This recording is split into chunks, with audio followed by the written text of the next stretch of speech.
Another month has come and gone, and it is time yet again for another episode of Choose Our Own Adventure, the October joint. And this is, of course, for all you patrons, quote unquote, behind the paywall. That's what they say in the business. Yes. Behind the paywall. For you at the $7 tier or more, thank you for your patronage. We hope you've been enjoying this. If my math is correct, this is our 1 year show. Ooh, wow. Is, if I remember correctly, our very first Choose Our Own Adventure, you mentioned Dipsgiving. Yeah, I did. We talked about it following. That's why I didn't know about it. Yeah. Why didn't you? Because I wasn't on the first one. You had Josh here. No, that was a test. Our first official one was that was the pilot. Yeah, that was the pilot. Damn all it! four of us thought I came up with you it. Just I think the first one that memory. was the birth of green bean casserole. That was it. That was it. Shit's delicious. Shits, and stop it right there. We have our usual cast of characters going around the table. Who is to my left? Brian Martin. Yes, it is. And who's right across from me? Leslie Ellsworth. And who's right beside me? Jermon Jackson. I'm just looking forward for Dipsgiving too, man. That's yes. Speaking of coming. Of first year anniversaries, as I was driving here, I was completely illegal texting on my phone, and I got the notification for Dipsgiving 2. Dip harder. Dip harder. Yeah, boy. I said I am going to that immediately. Yes. It's at the very first. I made the post, and within literal seconds, Jermon responded, "Go." It's like in true Snackin Jackson form. It's like his Snackin sense went off. It's like Snackin sense tingle. Or turn from like orange to blue. It's like, oh, food's being discussed. Yes. I was like Phil Collins. I've been waiting for this moment for a long, long time. I look out the window of my house, and he's just kind of way across the street, swaying back and forth, looking like, is it time? No, man. Looking at my watch, just like. Hey, but I'm over here when you're ready. Holding 2 pies. I got the dip. Yeah, so looking forward to Dipsgiving 2 Dip Harder. Should be fun times. We'll talk about that, I'm sure, on the December episode of Choose Our Own Adventure. Man, solicitations was light this month, gang. We only had a couple of people, so we had to supplement by asking ourselves a couple of questions. I've looked inward a lot. We literally choosed our own adventure. Finally, we broke the shackles of impression. And we chose our own adventure. Fuck you! $10 and up. People, you're paying for this. People, I don't understand. What are you doing? Like, I reach out and I'm like, "You got anything for the show?" They're like, "Nah, I'm good." Oh, well, okay. Keep giving us money. Yeah, just keep, One of my friends just keep forgetting about it, so you can turn it off. The first thing when I woke up this morning and I was looking at my Facebook feed, one of my friends had posted this thing about so who do you prefer, Alan Silvestri or Hans Zimmer? And I'm like, that's all the question needs to be, guys. That's all the question. You don't need to ask me about what food I'd want to be in a movie or food you want to be. I prefer to be a nice turkey leg myself. Yeah. I'll be whatever she's eating. I'll be what she's being. All right, then. So I guess we're going to roll right into this bit of business.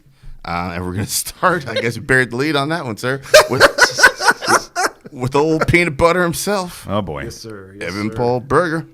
If you could chow down on a banquet made entirely of food from a single movie, which movie's food would you want to feast on? Now, to push back on what you were saying, I'd like a nice little mix of like simple questions, like who do you prefer, and then something I got to put a little bit of thought into, like something like this. Yeah. I thought there's a slim possibility that me and you, Jermon, might have the same answer. Now, when I saw this question, immediately 2 movies came up. Okay. I don't want a damn thing from Temple of Doom. You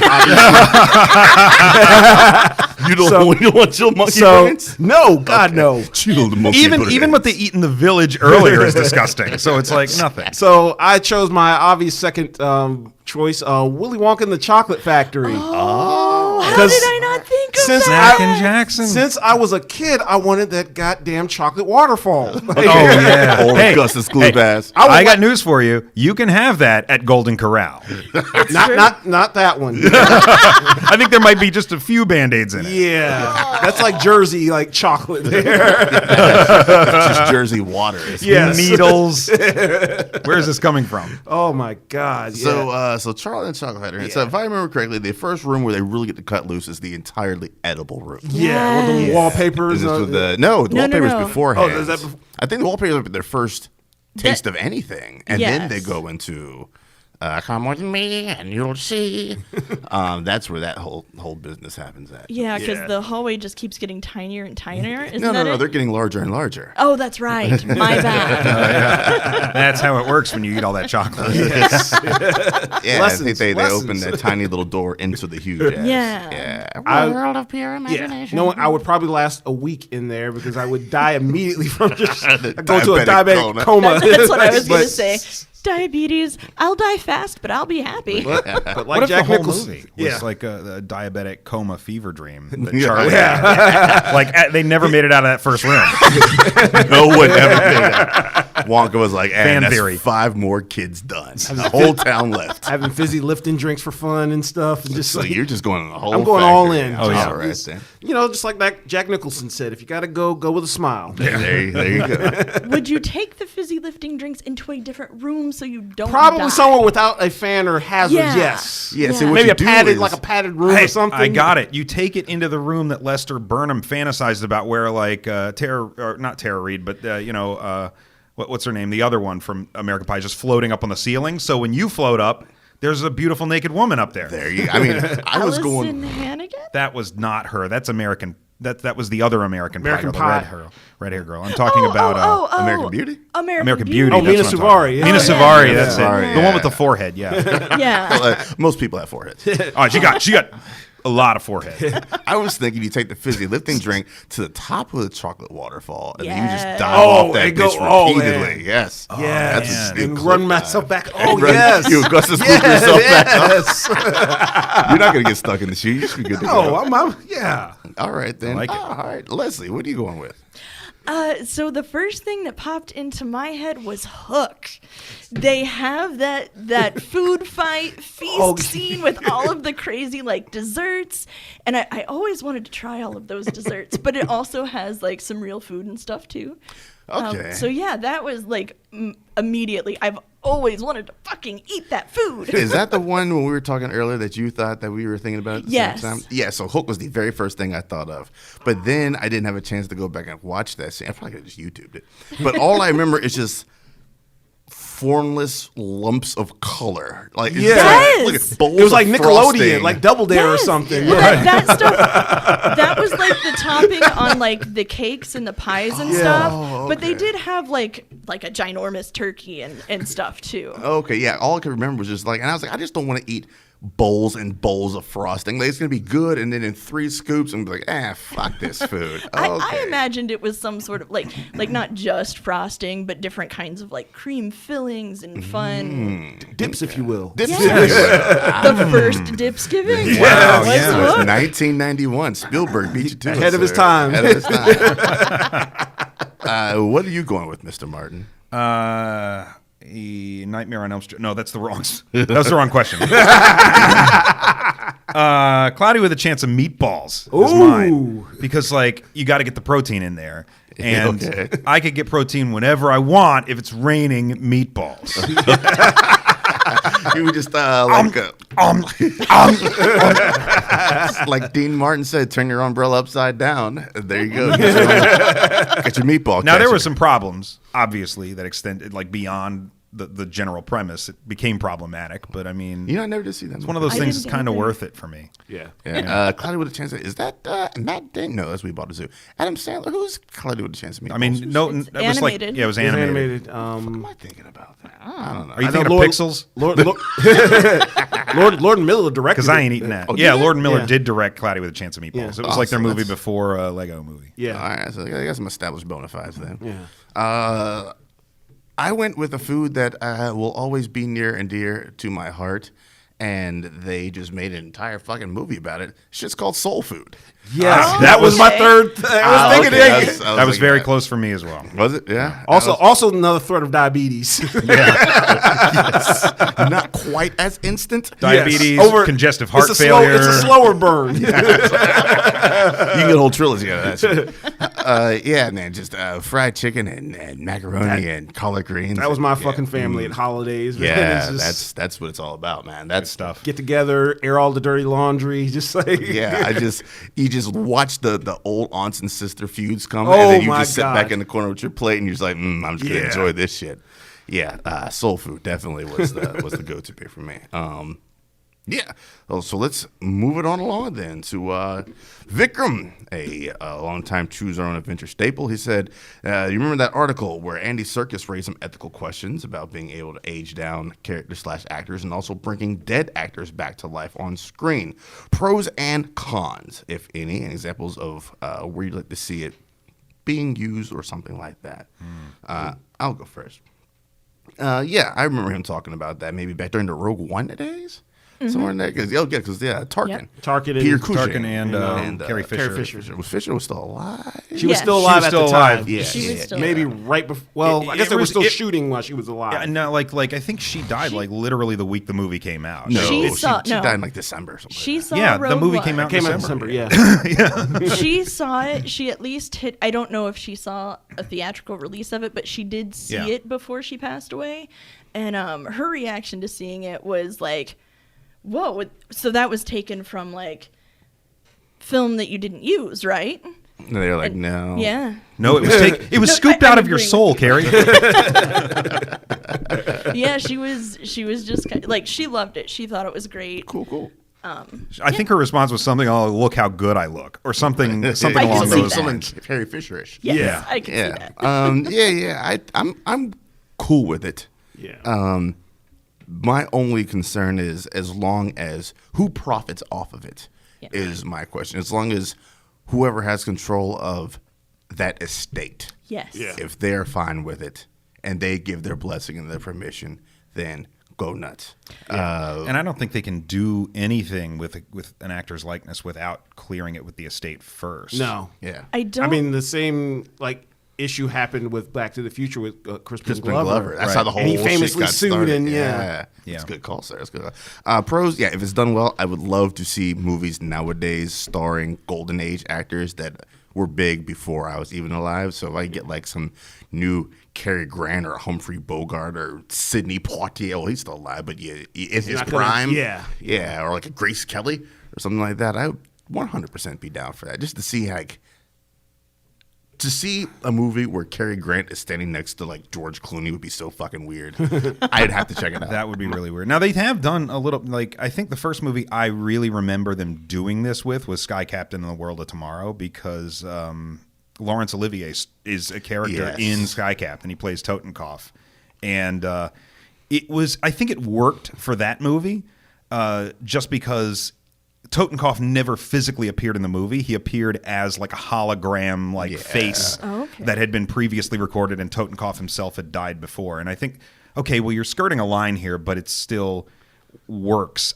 The only problem I have with resurrecting dead celebrities and using them in movies is that they have no control over what project they're picking. Right. You know? That's So I true. mean, yeah, the estate would have control over it, but then I think back to the Tupac hologram.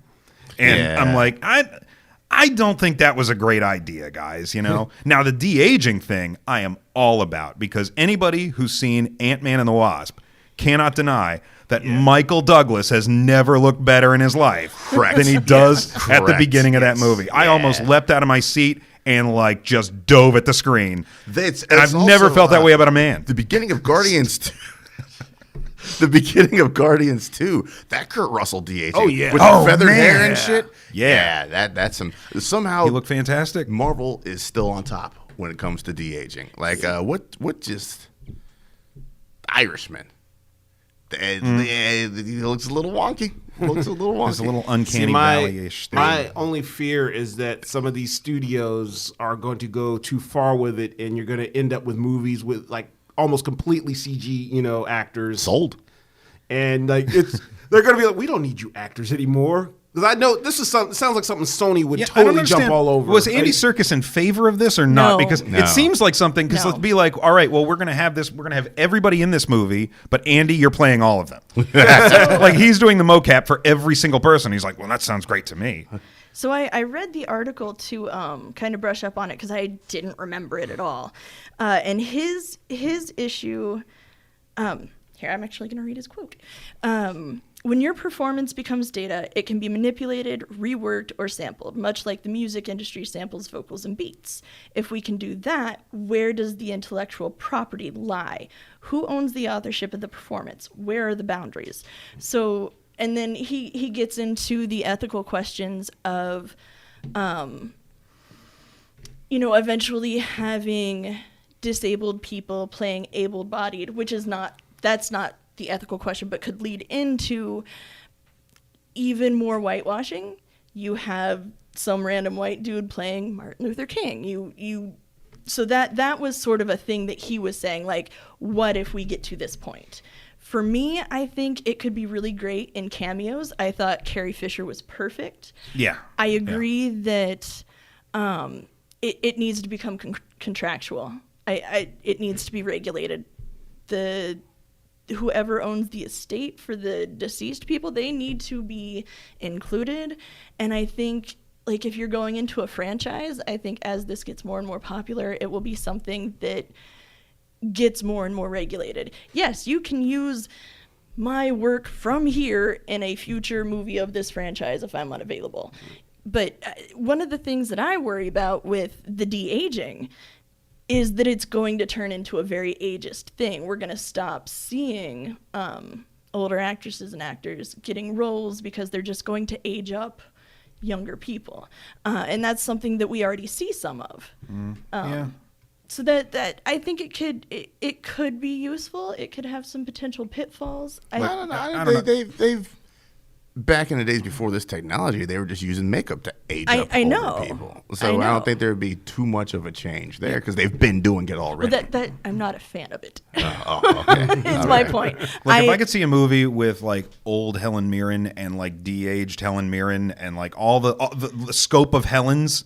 That would be like my best movie. called That's The like Scope of Oscar Helens. Helens. The scope of Helens. That would be that's like a December release. I would love to see that, but I'm kind of with you on this. Like I don't really, like conditionally, I'm all right with it. Like when Yes. it's the case of like we're looking at Hank Pym and it's 20 years ago, and Janet Van Dyne and it's 20 years ago, and we're using sort of these de-aged models of them, and it's a cameo more than anything else. Like I'm kind of okay with that in the Yeah. service of storytelling, and it's kind of working the opposite of what you're talking about anyway, because it's like an older performer being de-aged. But if we're just talking about getting younger performers and aging them up, and then costing me Helen Mirren, then I have an issue with it. Yeah. Yeah. I mean, in some cases it makes sense. Like they aged up Evans for the end of Cap. Yeah. And it should have been Stanley. But yeah. I just want to be able to say like 20 years down the line, oh, yeah, he was great. Was he dead or was he alive when they did this? That's what I want to be able to say. Scott Self, the one half of the Scott and Shannon combination, said this year, one thing I love about Scott whenever he gives questions, he always gives like a lead in to put your mind in the right place. He's got to contextualize He it. contextualized it, and I love that. This year, we celebrate the 50th anniversary of many significant happenings: the moon landing, the introduction of Sesame Street, which I did not know. Thank you, Scott. The Beatles' Abbey Road, yes, and the rooftop concert, which is still considered one of the greatest concerts of all time. But on June 3rd, 1969, early Trekkies watched an evil scientist swap bodies with Captain Kirk and attempt to take over and control the Enterprise, and the series finale, The Turnabout Intruder. Bad episode. The Just horrible getting that out there. episode. Please discuss some of the best Star Trek adversaries, and no, you're not limited to the original series. I want to start with you, Jermon. Oh boy. Knowing my Star Trek knowledge is somewhat limited. Yes, somewhat is generous. Yes. What you got obviously, there, sir? obviously, Khan is one of the first names that comes up with as far as Star Trek adversaries. Which is I just thought about this morning. It's kind of amazing considering, like, technically Khan has literally only appeared 3 times in Star Trek lore.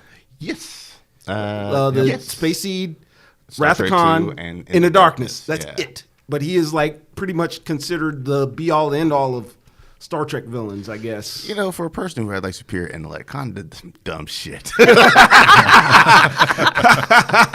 Like the first time I watched Star Trek 2 might have been like 13, 14, and Spock towards the end when they're getting to that third act, the Mutara Nebula, Spock's like, his patterns show that he's only thinking 2-dimensionally, and space is 3 fucking dimensions. I'm like, you somebody who's supposed to be genetically superior who always tells people he's genetically superior. No, he never piloted a spaceship before. Yeah, but you would think he tried to hijack one once, and that was it. That didn't quite work. But he's 1 for 2 in hijackings. He is. Tried to hijack the Enterprise. He got the Reliant. Well, yeah, he did get the Reliant, and he successfully pretty much hijacked the Enterprise on Space Seed, I think. They got it back. Yeah, you know, But- you're not wrong. You're not wrong. So Khan, that's your go with. That's that. I think outside of that, like, of course, the Borg has been a big, it's always Yes. a big thing coming up, watching them. Like, First Contact is probably one of my favorite Star Trek movies. It's a damn near perfect film. Yes. And I think Next Generation, I always loved when Q popped up because there was some wacky shit that was going to happen every time he popped up. When Q pop up in the opening credits, like, here we're in for a ride for an Yes, episode. yes. All right, what about you, Leslie? So you just stole mine. Thanks. Well, I didn't elaborate on it. No, I'm sitting here because I grew up. I remember watching the original series with my parents when I was little, and I remember watching The Next Generation. But I kind of fell off after that, and it's been so long ago that I remember the fact of it and Right. some of the characters, not a whole lot of details. So my thought process was pretty much the same as yours. Khan, no, can't do that. The Borg, no. I really fucking like Q.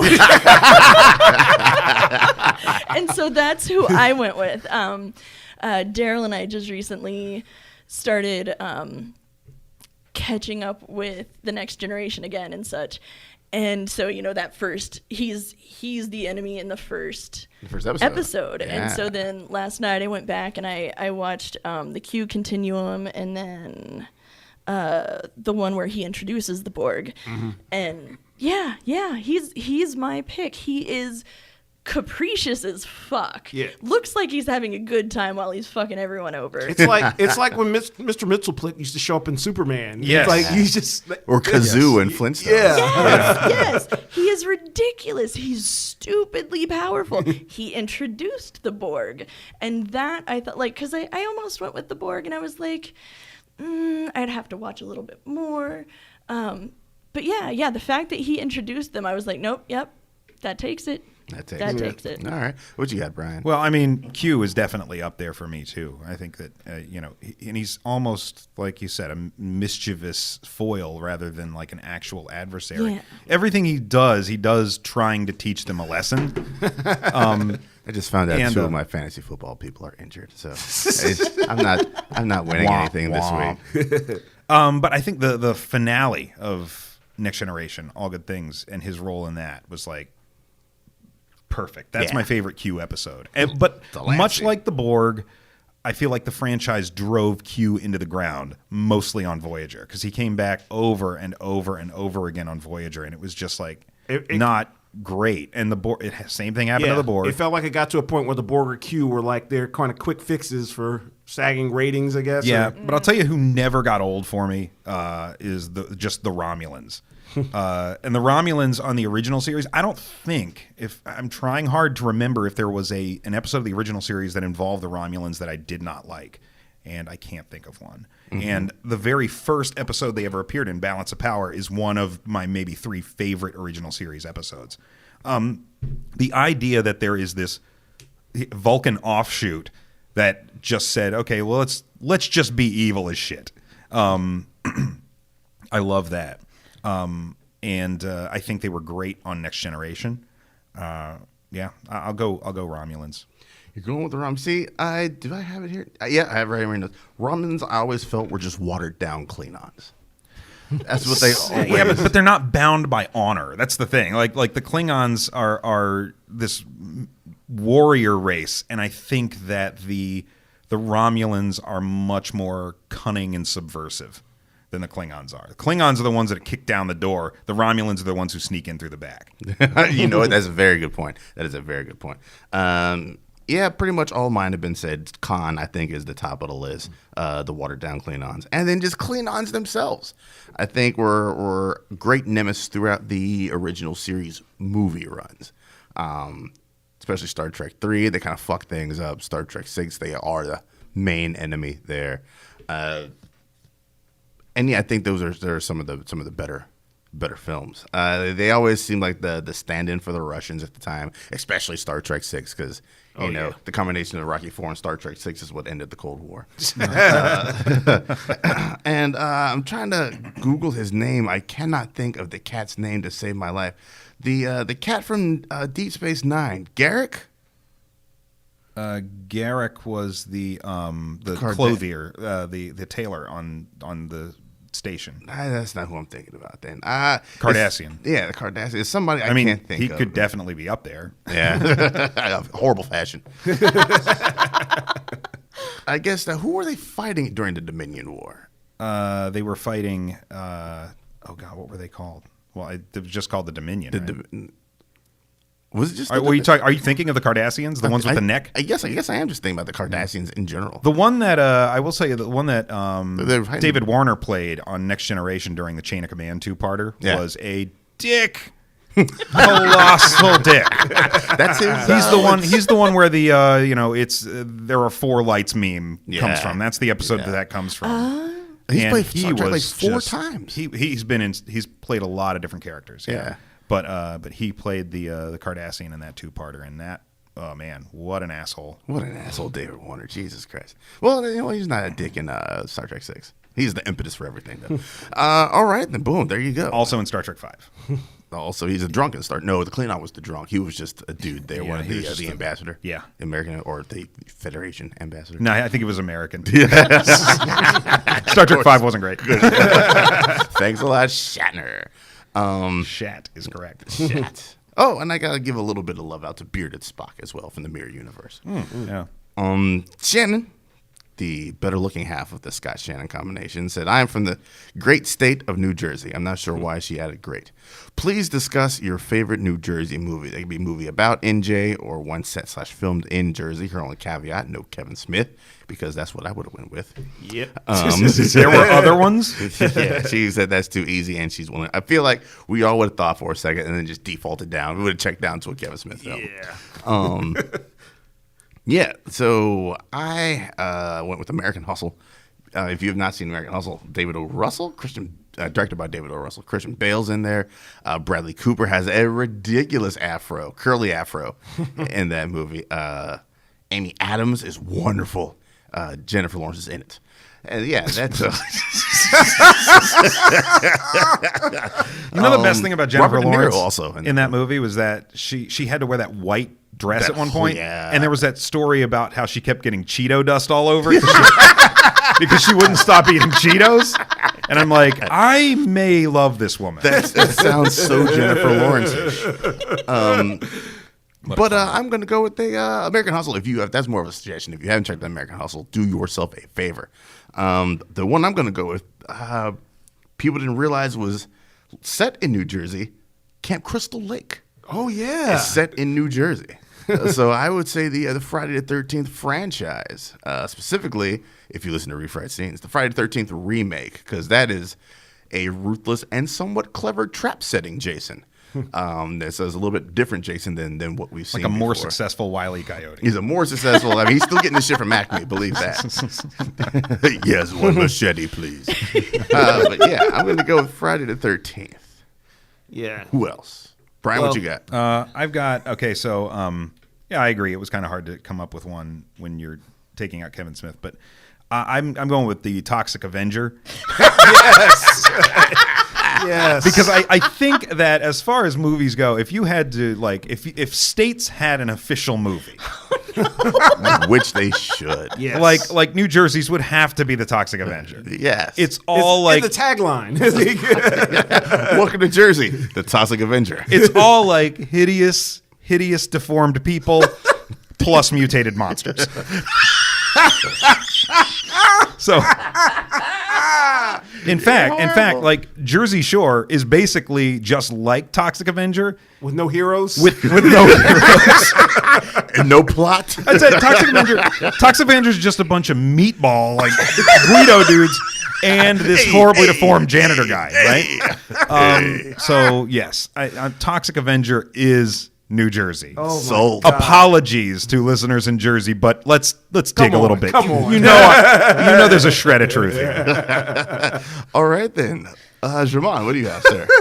I was actually surprised at some of the movies, and doing research for this that were set in New Jersey or whatever. Apparently, Big was set in New Jersey. Yeah. Analyzed this. I and hesitated for a second on Big. a portion of Avengers Endgame, which would have been a cheat, but yeah. Yeah. Yeah, that's true. But my pick, I was thinking, like, when you think about like New Jersey, you think about that grit and grime and everything, and there was nothing more grimier for me than The Wrestler. Yes, Randy the Ram Robinson. Yes, Yeah. like Aronofsky even made it look like it was like just gritty and the camera looked like it was old as hell. Like, It's like, no, don't clean the lens off. Yeah, we just always water flecks and who knows, a little bit of food on the lens. Dust. And yeah, but I mean, you even get the fingerprints. scenes. You even get the scenes with Randy and his daughter on the boardwalk and all that stuff, and like it was very New Jersey, like That New Jersey's a better Gotham than Joker's Gotham. pretty much. All right, Leslie. So I'm going to bring a little bit of redemption to New Jersey with my pick. There's no redeeming. You may try. It's robot hell, for crying out loud. Futurama told us that. I went with something that I thought was fairly obvious. Maybe you guys just haven't seen it. Garden State. I thought of that too, but I'd never seen it, so It's really good. It's written and directed by Zach Braff. Yeah. That's why I didn't go with it. He stars in it, as well as Natalie Portman. Yeah. Jim Parsons makes a fun cameo. Right before you said Natalie Portman, my mind said Natalie Padme. No, but it's so Zach Braff is this guy who he's a struggling actor out in Hollywood, comes back to New Jersey for, I believe it's his mother's funeral, and he's been pretty much medicated his whole life. Turns out he accidentally caused his mother to Die. no, get paralyzed. Oh, okay. So anyway, he comes back and he's running into all his old friends, meets Natalie Portman. They have a nice little fun romance. But yeah, it's just an overall fun movie. A lot of just weird visual things, and just, I don't know, kind of a feel-good. I just remember that movie being like 80% just Zach Braff screaming at the audience, "Millennials, listen, this is the music you should listen to for the next 10 years. I mean, you're not wrong. It's got a great soundtrack, though. The thing I like the best is a scene. There's Zach Braff, Natalie Portman, and the guy whose name I can't remember right now, and I feel so bad. Stellan Skarsgård. No. Oh. No. No. Anyway, they're standing like at the top on some sort of like crazy machinery at the top of this huge crevasse. And it's raining, they're and they yelling just into the scream bottomless into pit the that everybody void. knows is in Jersey. Yes. There's So a bottomless pit in central Jersey, and they scream into it at one point. Yes, Is it's it awesome. a J-shaped bottomless pit that's just called New Jersey? That's where they dump the bodies, man. Tony Soprano did it for years. It's a body pit. What? Terrible. Y'all are terrible. It is a fun film. It is fun. sorry to our New Jersey listeners. Yeah, sorry to our New Jersey listeners. Not really. But every time someone mentions Jersey, I do think in my head, oh, robot hell. She also said my better half was in a movie filmed in New Jersey. Bonus points to anyone who can find out which one. Of course, he did not, or she did not, or give any clues. He gave up nothing either. Did a little bit of internet work. I narrowed it down to one of two. I think it might be Dead Billy, a movie I'd never heard of before. So I guess, Scott, get back to us, and we'll let you know on next episode whether or not we were right. What was the other one? I can't remember off the top of my head. I just made my choice and wrote that one down. Fair. Fair enough. So, yeah, or Scott, if he could post this in Paprika, and then we'll figure it out from there. Brad Ledbetter, one of the main brewers at Thirsty Nomad Brewery for you in the local Charlotte area. Check it out. Don't go to Legion. He said... Did I tell you about All right. Did I tell you about our Slackbot chat? No. We have a chat where anytime anybody mentions Legion, the automatic slap bot just puts in all caps, fucking Legion. Because whenever anybody mentions Legion there, that's what I yell at the top of my lungs. Brad said, what TV Come to Legion for trivia on Tuesday nights. what TV shows intro do you not skip? I know we touched on it. I can't remember if it was an episode of Paprika or it was on here. I think it's been everywhere. I think been- at this point we've touched on it everywhere yeah. because I can't go for 5 minutes without bitching about it. Leslie, why don't you go with the joints that you just cannot skip? So I don't typically skip any. Okay. I usually watch through the opening credits, but the one I picked a couple. Game of Thrones. Dope. I did not finish the series, but that opening credits scene, the first time I saw it, it was just mind blowing, and I love all the little details in it. The music is fantastic. The animation. The animation, the imagery that they use with the sigils to tell a little bit of the backstory and stuff. Loved it. The other one that I decided to go with was Dexter, because I like how the imagery in Dexter for the opening is just him essentially getting ready for his day. But it's a bunch of close-ups, and so it all looks like there's a little bit of violence in all of it. Like he's shaving and cuts himself, so there's blood. The way that he tightens his laces is really Like you're choking somebody. Girl.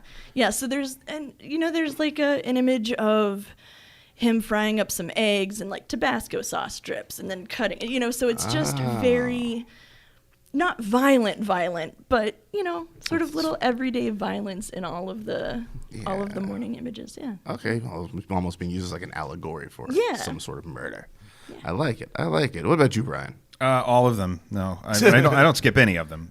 But the reason I don't skip intros is because I use it as a time to get my head in the right space, Yeah. do things. Oh, well, sorry. That's me I'm thinking about. No, I have to listen. Like the two that come to mind fastest for me when I'm like, this is the reason I don't skip them are the X-Files. Yes. Because that theme song and the visuals of that opening are so important to sucking you into that universe, I think. Yes. And Mission Impossible.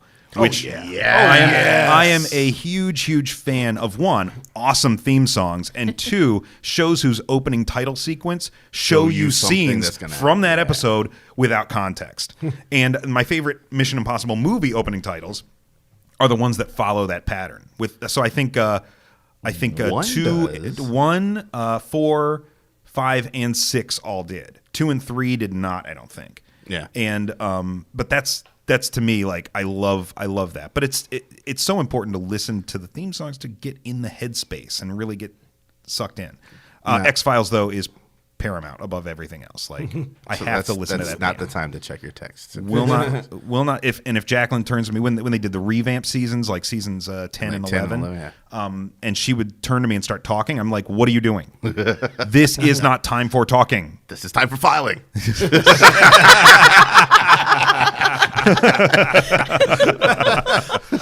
I have X amount of things I need filed right now. Okay, what about you, sir? So when I think about TV intros, like I was thinking, back in the days, of course, watching a lot of sitcoms coming up, you always, because those intros were like hella Catchy catchy as shit. Yeah, TGIF shit, Good Times, Different Strokes, that kind of stuff. But the show I was really thinking of when I thought of this question, like, see, my great grandmother back in the day, I used to, stay with her on Saturday afternoons, and the westerns were on Saturday afternoons, and the one that always like just hit me was Branded with the Chuck Connors. Okay.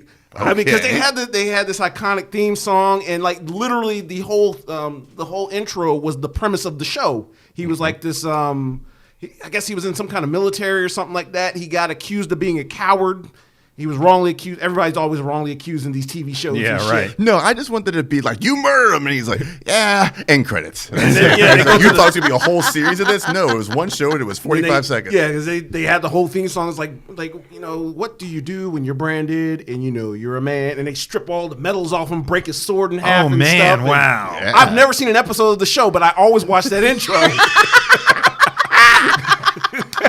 I can't remember to put that up on. So you skipped the show. I skipped the show. There should be a button for I that need on a high Netflix. five for that. You get to the end of the opening titles and it's like skip the Yeah, entire I episode. literally would change the channel. Yes. Like I was like, I'm good. That's all I need to know. Oh, man. Oh, that is wonderful. A couple that came to mind for me. The MCU had a couple of dope ones in there. I think Daredevil's is great. And I think Yeah. Luke Cage's Yeah. is just so catchy and Oh, head yeah. nodding. Yeah. Yeah, I love Luke Yeah. Cage. So I will never skip that. Black Sails has a very Yeah. good opening theme as well, as does Hell on Wheels. And 30 Rock. If you want to talk about catchy joints, I think the bouncy tune of Catchy Rock catches that the essence. And it's of only that 10 show. seconds long. I mean, surely. If you hit the skip intro button, it's going to take you just as long to buffer as it did to just listen to the damn thing. I'm actually surprised nobody mentioned Stranger Things. It's right here. Oh, yeah. sir. Right there. I was that going one to goes close. right. Yeah. I was gonna close with that. That Sorry. techno synth. Quite all right. Quite all right. I do believe that's all we had for joints. We still got about 20 minutes left. So let's get into some of ours real quick. We'll start out with yours, Leslie. In the true spirit of horror, take your favorite show as a child and remake it into a horror film. What kind of genre is it? Feature, slasher, psychological, who's at the helm, and what's changed about the plot? We almost made it out without having to do anything about cats in a movie, but here we are. You're welcome. Well, let's start with you, Leslie, since it's your question. I nearly went in a different direction and made y'all watch Erie, Indiana, but I opted not to because I haven't actually ever watched it myself. Really? No. Oh, it was. I I really loved it back enjoyed in the that. day, Yeah, yeah. I Well, love that shit. show. I never even heard of it. It ran for like 1 or 2 seasons, Yeah. maybe. Yeah. All right. So what's the part? What's the? All right. So what I actually went with is the Brady Bunch. Oh my God. So it wasn't like my super favorite, but I really enjoyed it as a kid. So it is now going to be a psychological / supernatural horror. The Bradys are being seduced by they're not married yet. So we've got Which Brady's? Like, I don't want to the see men. Cindy getting seduced by anybody. well they're all aged up. Oh, for one. okay, okay. I'll Alright. get Game of into Thrones the, did. Okay, all right. All right. So we've got Carol Brady is trying to marry Mike. They're getting it all together and such. And the real reason that they're latching onto that family though is so that they can sacrifice the men in order to open up a portal into hell. Yes. So I'll allow it. we've got Samara Weaving as Marcia. Sold. Dakota Fanning is Jan. Florence Pugh is Cindy. Sold. Laura Dern is Carol. Double sold. And then for the men, we went with Mark. Because apparently I am. Well, you're I am associate plural. producer. Yeah.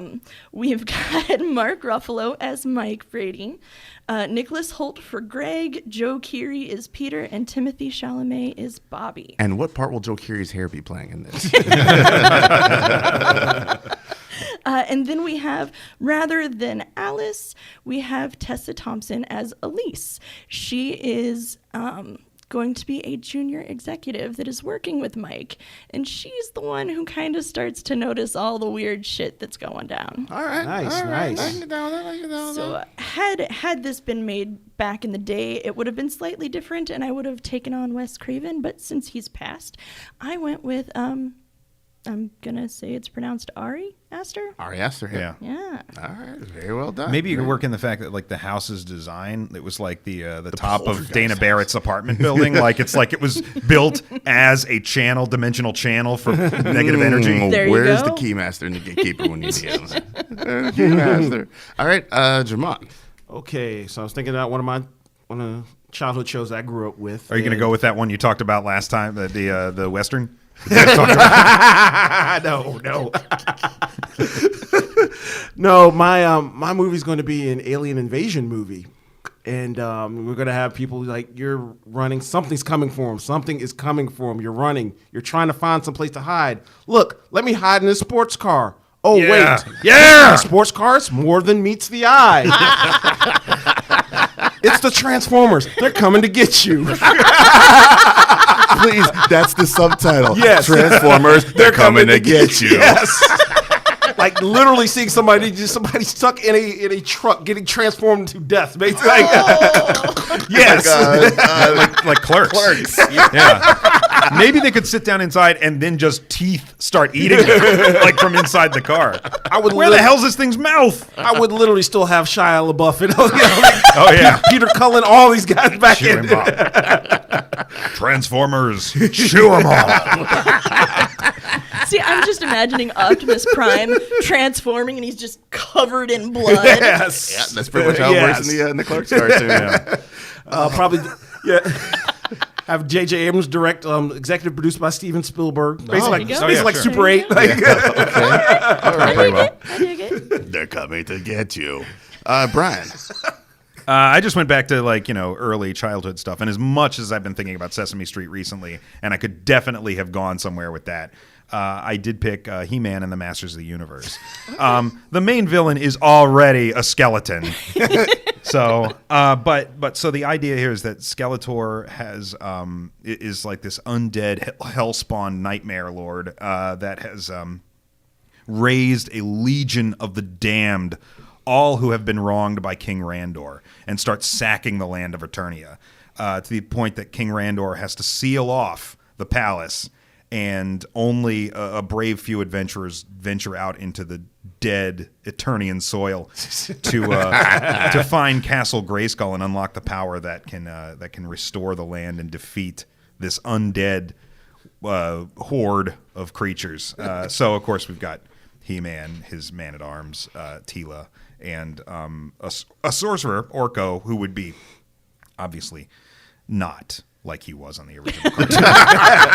be like Eddie Redmayne or something like That toothy bastard. Yeah. The guy with all the teeth. But it would be, I'm picturing it would be animated in the style of, say, Castlevania, something like that. And I would love to get the showrunners behind Dragon Prince and like Korra and Last Airbender on that. All right, this is one that I have absolutely no answer for whatsoever. Oh. Because my favorite show was Whose Line Is It Anyway as a kid? So clearly that's some sort of contest where when you lose something. You lose a finger, you lose a tooth, yeah. God, that sounds horrible. As soon as you lose a finger, I'm like, well, that guy's not fun anymore. He's fucked the rest of the time he's up there. You mix it with that. Makes it even more horrible. You mix it with the Saw franchise. It's like Whose Line Is It Anyway by way of Saw. Oh, Could you, okay, there you go. Could you imagine? Yeah, could you imagine having to still be funny after losing a body part like on live television? Take through this bag of hats.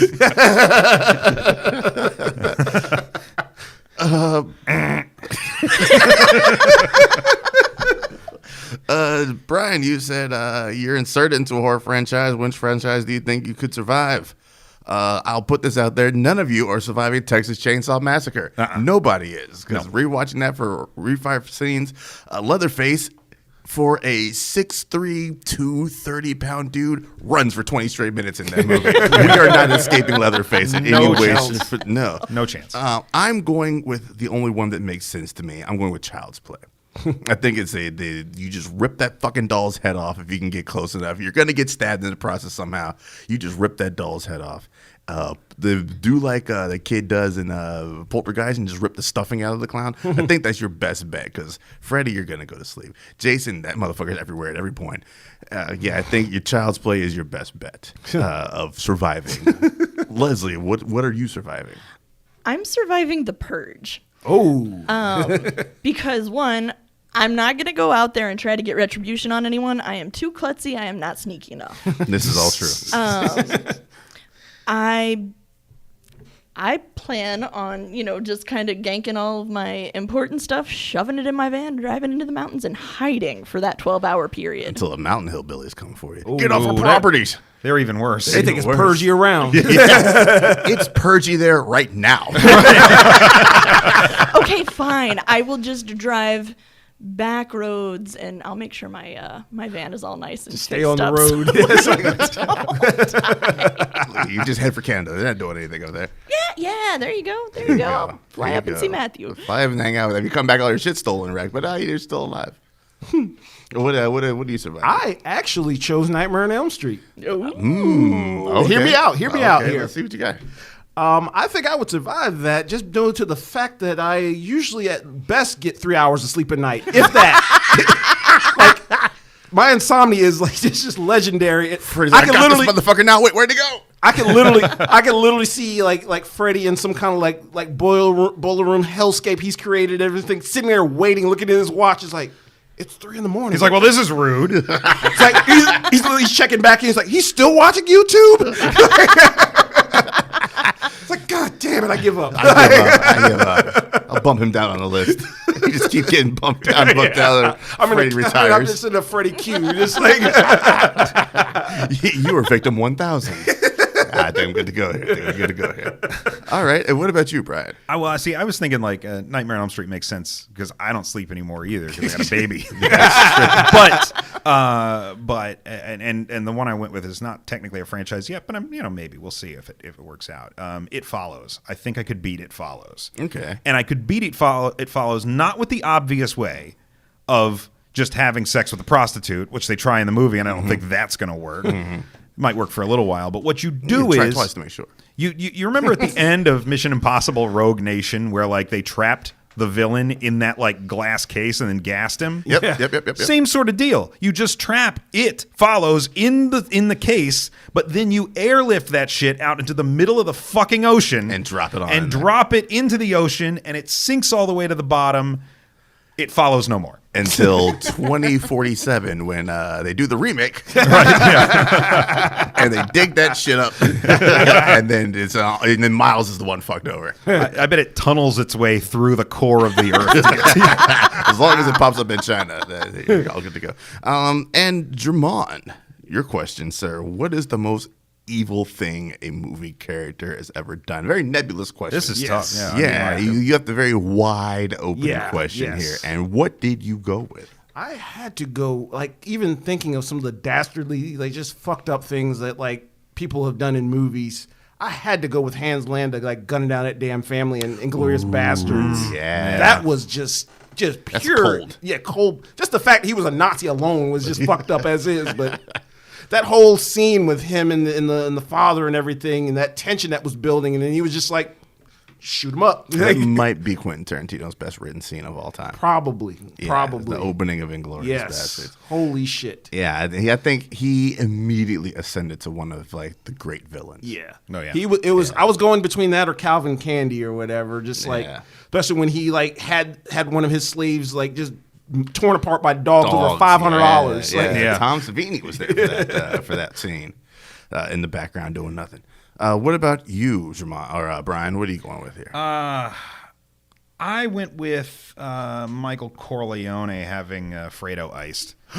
Well, spoilers for someone who hadn't seen Godfather 2 yet, but that's okay. Yeah. We got our tickets for it the other day because it's going to show in Fathom. I was like, man, That is, I mean, yeah. I feel like that was the moment Michael made his final transformation. Yeah. And yeah, I get it. Fredo sold him out. It's like you just iced your brother, man. I mean, to be fair, Fredo did try and have him killed, so you're going to do that. Man, yeah. I don't know. It's just hard. I got to pick a lot of things that Michael Corleone did. Yeah. Godfather 2, he is straight ruthless. Yeah. Which is why I love him in that movie. Oh, for sure. For sure. I went with, there's two that immediately came to mind. It's pretty cold-blooded just to wipe out half of existence. I mean, just their death numbers alone are fairly unbeatable stats. I think Thanos was a madman, but he knew exactly what he was doing, which makes him even more of a madman to me. But also, I think in the end, I got to go with my man Darth Vader blew up an entire planet of innocent people. an entire planet of people who didn't have guns down Alderaan. They totally had guns on Alderaan. They had weapons. But yeah, without even blinking, it's Tarkin's order, but I feel like Vader's like off scene. He's like, "This is what we do, motherfucker. We blow this shit up, and then she's gotta fold." And yeah, that when I saw it as a kid for the first time, I was like, "Yo, you can do that? You can wipe a whole planet out." Learning all the wrong lessons. Oh, I mean, you shouldn't do that. Leslie, what do you have? I have a few things. Anakin killing the younglings is fucking terrible, but we don't see it. Yeah. So I Hannibal Lecter is who I kind of put in the top spot, especially from where he, convinced his patient to cut off his own face and I think feed it to pigs. Yeah. As you do. Yeah. So that is He's very charismatic. Yeah. Seemed like a good idea at the time. Well, I don't see why not, Hannibal. Sure. But if I could go with TV, I would choose Kilgrave. Purple Man. Yes. Yeah. Just everything that he does intentionally. Yeah. Rapes, murders, forced suicide, so essentially still murder. Yeah. It's terrible. The fact that the people who survived Kilgrave are in a support group. It's like, Yeah. All right, and to round this bad boy out, Brian's sister-in-law slid a question in here. You can erase one movie, season of TV, or single episode of TV from existence forever. What is it? I took it one step further and I took out a whole series of a TV show. I want wiped off the map, erased from human beings' memories. When it's supposed to be shown on TV, it's just static for 30 minutes. I never want to see Friends again. My entire life. No, Friends can go. Why Friends did you can think go. I wouldn't know that? I knew. Is that what you were thinking? I was going to go. I Yeah. didn't know if you thought I was going to go Friends or Supernatural. Why would you get rid of Supernatural, the entire CWWB infrastructure would collapse. If you took Supernatural. It would be the DC channel after that. It really would. And the 100. Just erase it from the map, smite it from space, then shoot it into space. But don't let the aliens find it because they're going to be like, what the fuck is this? And then they're going to attack Earth. Friends is the wackest shit I have ever laid my mind on. deserve to perish. And I'll be standing up there like that one idiot on Independence Day with the signs like, yeah, welcome, please take us off the They map. filmed it here. Yeah, start with Central Perks and just blow the rest up. Why don't you? Yeah, Oh, Friends man. is wiped off the map. Thank you. You know what? I'm gonna sleep better tonight. Finally getting that off. I'm gonna imagine there's a world where there's no Friends. I'm gonna sleep like a fucking baby. Did I ever tell you about my idea for a sequel to Friends? What? That there should have been a spin-off series called Enemies that just starred Gunther, and it was completely from his perspective. I was like, what a missed opportunity. There were some horrible people. there are some horrible people. I mean, I'm not sure who's more horrible, them or the Seinfeld gang. Oh, boy. There's some horrible people. Yeah. All right, Brian, what are you wiping off? I am either way. It's Star Trek. It's going to be. I think Star Trek Nemesis is what I go with. I would kill Star Trek Nemesis because the Next Generation crew got a perfect send off, With and it's all good Insurrection? things. All good okay, things. all good things. All right. Is the send off for the Next Generation crew. Yeah. And but when you look at their feature films, like the original series cast got such a great send off with Star Trek 6. It was the perfect It ending. is the for them. perfect way to end anything in fiction. Yeah. And then Nemesis comes along, and I don't know that it was intended to be the last Next Generation movie when it came out. Certainly made it the last. It felt like it was kind of gunning for it with what happens to Data and everything. Yeah. But I mean, holy crap! It put a nail in the coffin for an entire fucking franchise. Yeah. It just wipe it away. My runner-up is the series finale of Star Trek Enterprise, though, which was absolute horseshit. Because Where that, is you that find out- starting with the formation of Starfleet, right? That yes, but the whole episode is a holodeck simulation With Troy being run and by Riker. Riker and Troy during the run of Next Generation, but they're like 30 years older. Yeah, and noticeably heavier. Boy, do they look. Well, I mean, she's not. She still looks pretty great, but she's still older. Yeah. And Riker, I mean, it's fat Riker, guys. It's fat, it's fine. You know, it's what we're going not- to get in Picard. Not great. It was again a less than stellar send off for those characters. I think Right, as right, it kind of diminished everything you saw before. Agreed. All right, then. What you got there, Jamon? I chose Justice League, but not for obvious reasons. Like just Every reason's the obvious. well, yeah. Like, granted, it wasn't the greatest of movies, but I feel I'm Put saying that on the coast- I'm on the saying poster. wipe it out from existence now because it wasn't earned. Okay. Yes. Like the DCEU needed a lot more ground building before they got to Justice League. They need at least another Man of Steel movie. They did not come anywhere near earning enough goodwill to give us Steppenwolf. Yeah, Steppenwolf was Right. nobody cared. Like it's bad when you have a Justice League movie where nobody cares. Right. Yeah.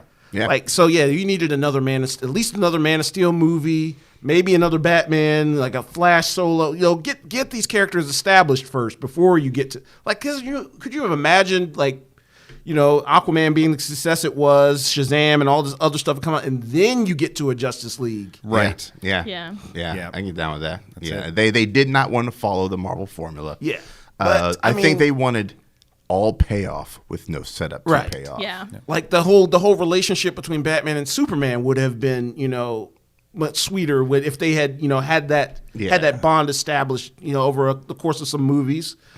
Like it was a missed opportunity. Like, and could you imagine going through the rest of those movies after BVS with Superman being gone? So you really feel that void. Yeah, that'd have been nice. They should have just built it up in Superman and then some kind of Batman versus Superman. So that gives you the Brave and the Bold. That's what those two. That do. would have been and then you bring in Wonder Woman and you give a whole Trinity. Because movie. BVS should And have then been. build up. World's Finest would be Yeah. the Batman World's Superman. Finest. Yeah, Thank you. yeah. BVS should have been like the kind of maybe the midway point of the saga where you get Superman dying. It should have been and their then you go Captain through all America these Civil movies. War. Yeah. Yeah. Womp womp. Wait, what the fuck was the Brave and the Bold then? Brave and the Bold was That was- Flash and Green Lantern, okay. Or Batman other- team-ups, It was yeah. like Batman team ups. Okay, Yeah, I mean, cool. it's been a few different things. Yeah. All right, Leslie, what are you you're ending the show here with you? I chose Scrubs Interns. It was Ooh, a good pick. one season spinoff. I first watched it on Netflix. So I watched what was actually the series finale for Scrubs going well, this is fucking fantastic. What are they doing with the next season? Because on Netflix, they had it all run in as one show. Oh wow. And so then I started that last season. I was like, who the fuck are these people? Yeah. Yeah. Who the fuck is That was this the ABC chick? season, Where wasn't the it? fuck Yeah. is that guy? They thought maybe they could just relaunch and start Oh, with a yeah. whole new cast of Yeah, characters. they- It's like they I don't tried think you to- understand why any of us watched this. They tried to gender flip Zach Braff's character and made some young intern girl, but she wasn't nearly as interesting, and the chemistry was not there between the actors as it was with the original Scrubs. So I just say fuck all that shit, get that off of there, and we're good. All right, then. And we are good answer. here at the October episode of Choose Our Own Adventure. We'll be back next month, as we always are, to talk all things November. Hopefully, you guys at the $10 tier will do a little bit better, giving us some input. If not, then fuck it, we'll just keep entertaining ourselves. Until then, you guys, see you next time. Take it easy.